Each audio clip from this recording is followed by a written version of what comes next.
విద్యాశాఖపై నిర్లక్ష్యంగా రేవంత్ వ్యవస్థ ఉన్నారు. వెంటనే సమీక్ష లేకుండా శాఖ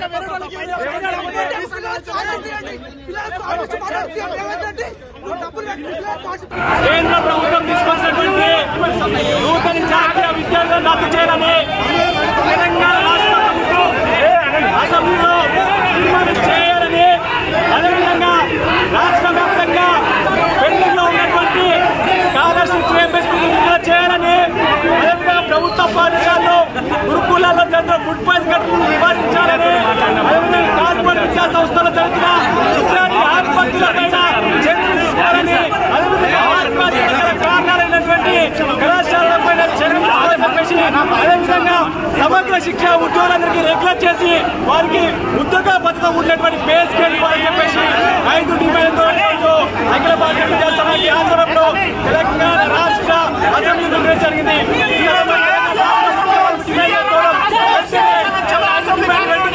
పరిష్కరించాలి. లేని పక్షంలో ఖచ్చితంగా రానున్న కాలంలో సమస్యల పరిష్కారం కోసం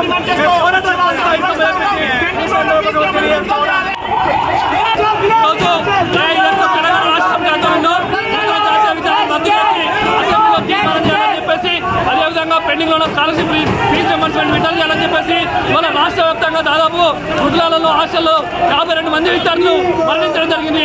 వాటిపైన సమగ్ర విచారణ జరపాలని చెప్పేసి, అదేవిధంగా ప్రైవేటు కార్పొరేట్ విద్యా సంస్థల్లో వరుసగా మరణాలు జరుగుతున్నాయి. వాటిపైన విచారణ చేసి ఆ యొక్క కళాశాల గుర్తింపు రద్దు చేసి వాటిపైన క్రిమినల్ కేసు పెట్టాలని చెప్పేసి వివిధ డిమాండ్స్ తోటి మన అఖిల భారత విద్యార్థి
రాష్ట్ర ప్రభుత్వం శాసనసభలో నూతన జాతీయ విద్యాలను వ్యతిరేకిస్తూ తీర్మానం చేయాలని డిమాండ్ చేస్తూ ఏఐఎస్ఎఫ్ ఆధ్వర్యంలో శిలాసం నిర్వహిస్తా ఉన్నాం.